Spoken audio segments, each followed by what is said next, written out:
recording, please? Thank you. So I would like to welcome you all to this session. This afternoon we have four fabulous presenters. First of all, we have Lucianne Pickering and Sophie Meese from the University of South Wales. They'll be talking about harnessing the potential of the pivot online, taking an instruction-wide and pedagogically driven approach. And then secondly, colleagues from the University of Stirling, Ros Walker and John McMillan, will be telling us about their 10 ways that they beat COVID, how learning technologists supported an institutional response to the pandemic crisis. I'm sure both of those presentations are really going to resonate with people in that we have all been dealing with these challenges. So I'm really looking forward to hearing what these two teams have got to say. So I'm not going to talk anymore other than to do what I should have done at the start, which was introduce myself. Apologies. I'm Rosemary McKilwin. I'm an assistant prof in the Learning and Teaching Academy, and clearly so eager to see people's presentations that I nearly forgot the fundamentals. So please do pop your questions in the chat whilst you're thinking about the presentations, and we will pick them up at the end of each presentation. So without any further ado, if I can hand over to Lucianne and Sophie. Thank you. Thank you, Rosemary. So as Rosemary has just mentioned there, welcome to our presentation this afternoon. And we'll be discussing how we as an institution at the University of South Wales have harnessed the potential of the pivot online. So my name is Sophie Meese, and I'm a learning technologist at the University of South Wales, and I'm here this afternoon with my colleague Lucianne Pickering, who is also a learning technologist at USW. We're based in a wider team within CELT, which is the Centre for the Enhancement of Learning and Teaching at the institution. There's a very small team of us within the Technology Enhanced Learning team, so there's only 4 of us, but 3.4 of us if we're being exact. So we've operated with challenges with such a small team during the pivot to online. So at the heart of our student experience plan and our 2030 strategy at USW is inclusion, accessible, social and active learning and digital enabled pedagogy. At USW, our learning is all about promoting students as partners, inclusive design and practice, challenge-based, social and active learning. Our USW strategy, which sets out the university's direction for the next decade, outlines that we will, as an institution, provide flexible, digitally enhanced environments that encourage innovative teaching. Throughout this presentation, we're going to discuss how COVID-19 and the pivot to online and remote learning this year has provided opportunities to propel our staff towards working in this direction. So at USW, our department, CELT, operates a hub and spoke model of support. So our learning technologist team sit within a wider team of educational developers in the central department. And we each spend a proportion of time a week with a designated faculty, and we are badged as faculty TEL partners. So this allows us to work directly with the faculty to ensure that we align to existing faculty priorities. Each TEL partner, we also are a named contact for each of the professional services at USW, allowing us to work closely with other central departments such as student and library services. So what does working closely with faculties allow us to do? So it allows us to build stronger working relationships with academic colleagues, which enhances staff confidence in our role as learning technologists. It allows for bespoke and personalised support where necessary, and it gives us as learning technologists better insight into how courses are designed and delivered so that we can provide the most appropriate support and advice. So like the majority of other institutions, our pivot to online period began in early March when our 3 campuses were closed. Immediate action was needed from the TEL team so that academic colleagues could continue to teach, but in a way that they never had before. In our emergency approach, the TEL team was expanded on a temporary basis by identifying those in the wider CELT team and other professional staff who had the skills to assist us with troubleshooting straightforward queries.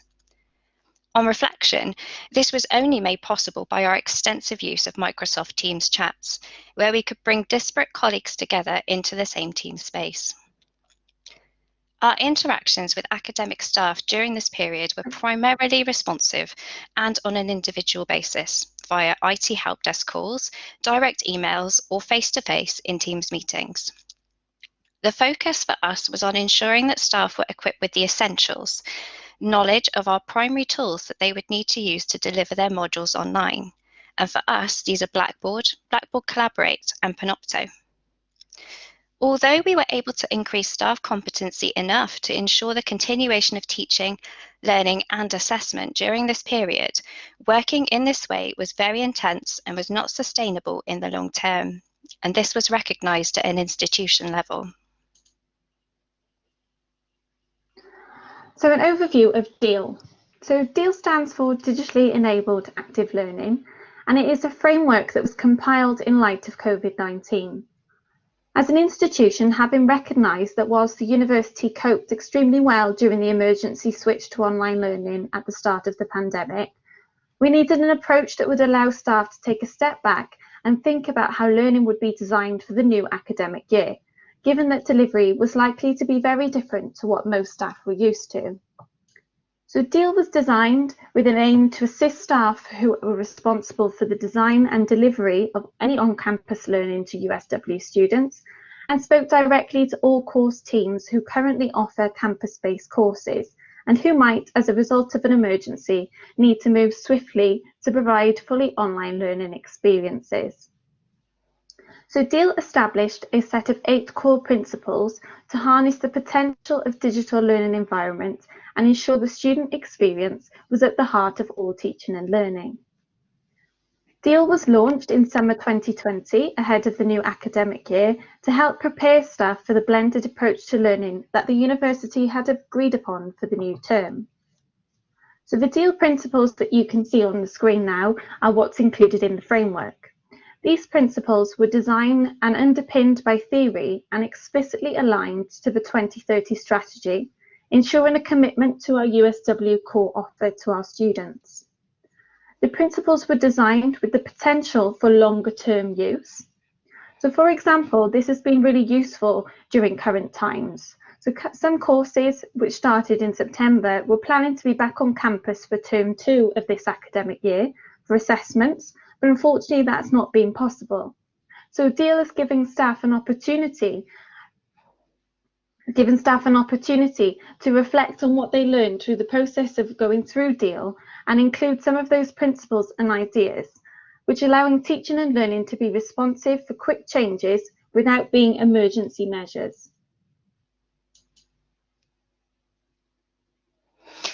So there were key contributors to the success of DEAL. These were pedagogy and technology, as you would expect, but also their interaction with what we're calling the 3 Cs, the enabling factors of confidence, competence, and community, felt by staff at an individual, course, faculty, and university level. The advantages of DEAL being grounded in the USW 2030 strategy were clear. Staff felt reassured that our collective goals, principles, and direction had stayed the same. It was just the approach or means of getting there that needed to change temporarily. This was felt to be particularly important for our commitment to providing a distinctive USW student experience, both for new students starting in September and those that would be returning to us. It also allowed us to identify COVID-19 as an opportunity rather than a problem. Through DEAL, we have been able to overtly demonstrate the alignment of technology and pedagogy for blended and flexible learning approaches in both a coherent and non-threatening way. This was important because, reflecting on the pivot to online period, staff were not necessarily prepared in these terms for blended or online delivery. So we recognise that pedagogy should always be at the heart of any conversation regarding learning and curriculum design. DEAL provided many activities and opportunities for staff to engage with to ensure that their approaches to learning and teaching in this new way were built from pedagogic underpinning. DEAL was an opportunity to remind staff of the theory of learning, curriculum design, and creating accessible, flexible, and inclusive learning opportunities. So as a result of the DEAL framework, an online course was developed and emerged to give staff an opportunity to find out more about what the DEAL framework would look like for them in practice and how they could take ideas forward. So the DEAL course has had many iterations now and many evolutions. It started off as a 5-hour tutor-led course as a starter and has now evolved into a MOOC, widening opportunities for our staff to access and providing flexible approaches. Feedback from staff, as you can see a quote on the slide here, suggested that they really benefited from talking to others outside of the discipline about ideas and how they might put DEAL into practice. Meant that staff from different disciplines sharing common goals and engaging conversations around pedagogy and their approaches to teaching and learning from each other.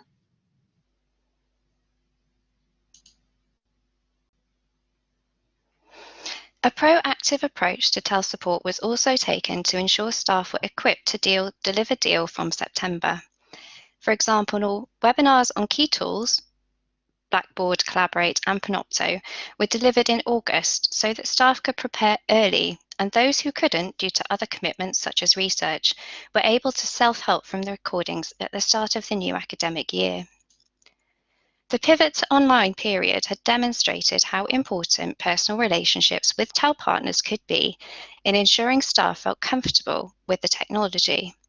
We therefore chose an approach where training was delivered directly to faculties by their TEL partners. The main benefits of this were that TEL partners were able to align sessions with faculty priorities, meaning the support was perceived as more appropriate and relevant to the staff attending. There was greater buy-in when sessions were seen as coming from within the faculty and were actively promoted by the heads of learning, teaching, student experience, and the heads of school. Staff noticed the increased visibility of the TEL partner within the faculty, and as a result, we became a trusted person, recognised for our ability to provide pedagogically sound technology solutions and advice.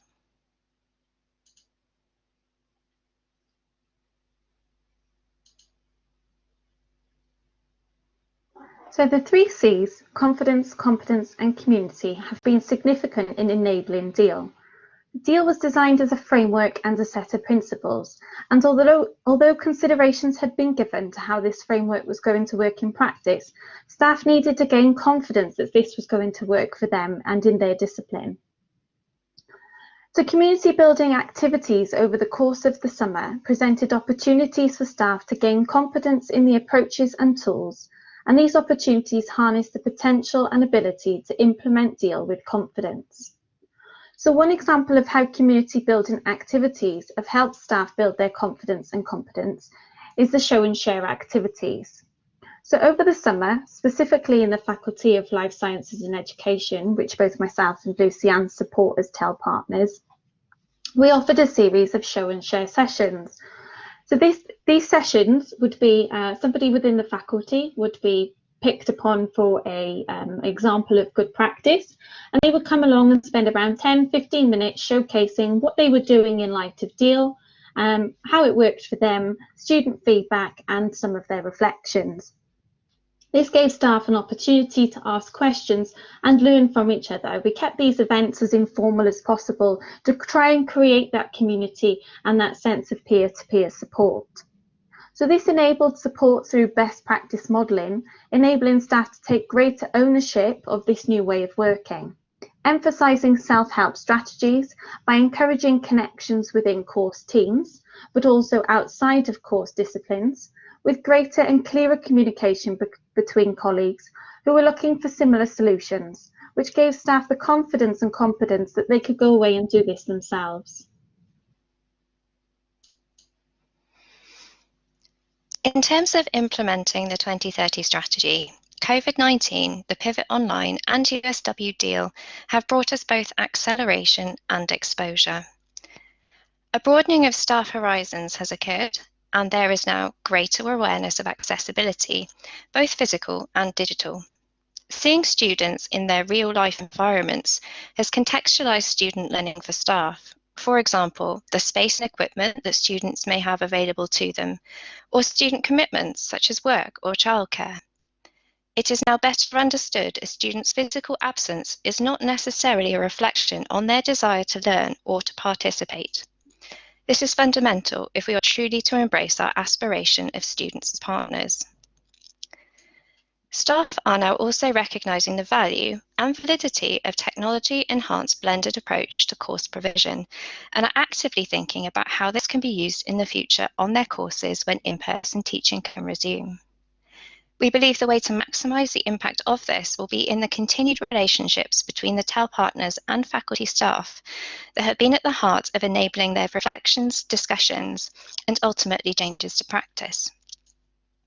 However, it has also exposed gaps in our foundations that we need to continue to address to ensure that we can take this forward as a USW collective and no one is left behind. So to end our presentation, we'd like to pose some questions for you to think about. So we recognise that DEAL was designed in light of COVID-19, but what happens next? So how do we ensure that academic staff continue to broaden their horizons within the context of DEAL but remain focused? Staff need something on the horizon to anchor, otherwise there is a risk that staff can become overwhelmed with this new way of working. And how do we enable DEAL thinking to continue? There is the potential to lose sight of the benefits gained in a post-COVID world. So how do we ensure that staff take forward the lessons learned and benefits gained during this period to enhance the student experience in the future?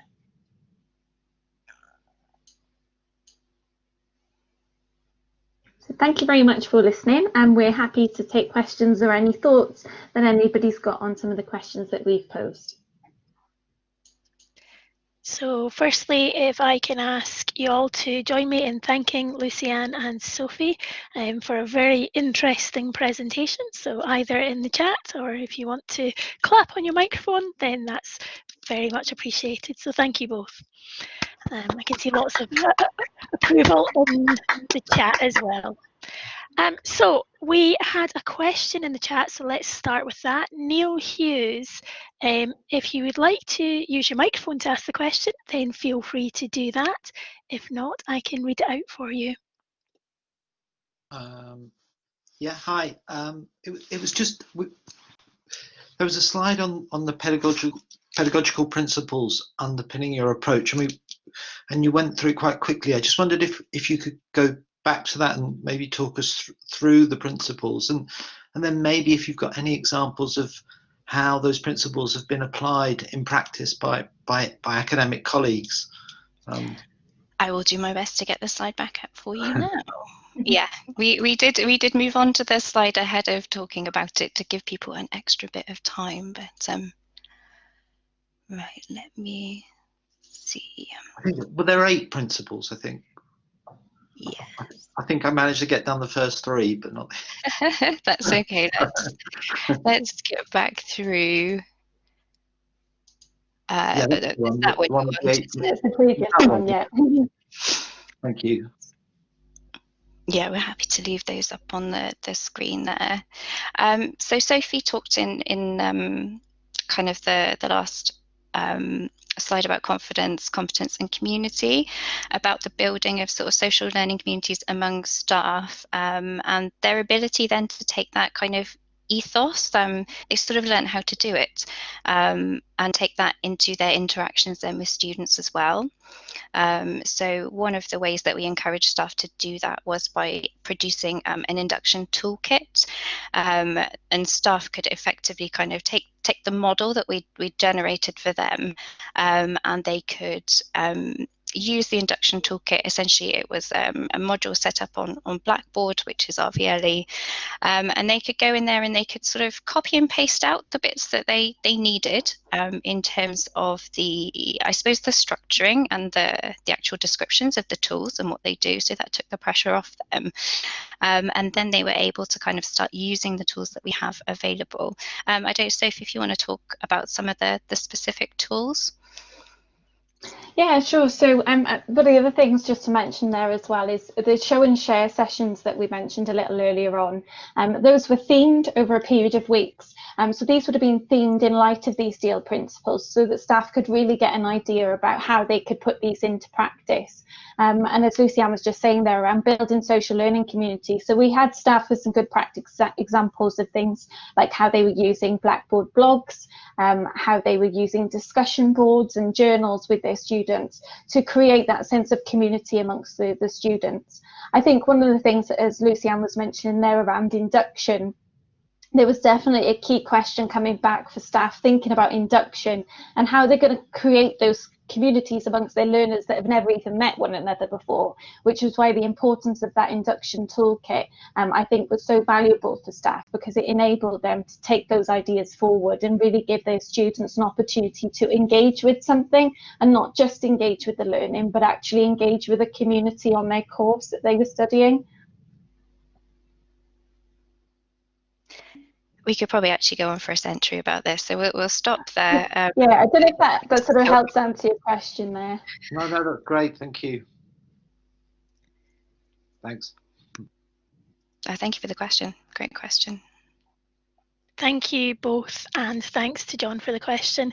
If others have questions, please do pop them in the chat. If we get a chance, we will come back to them at the end of the session. But for now, thank you again to Lucianne and to Sophie, and I'm now going to hand over to Ros Walker and John McMillan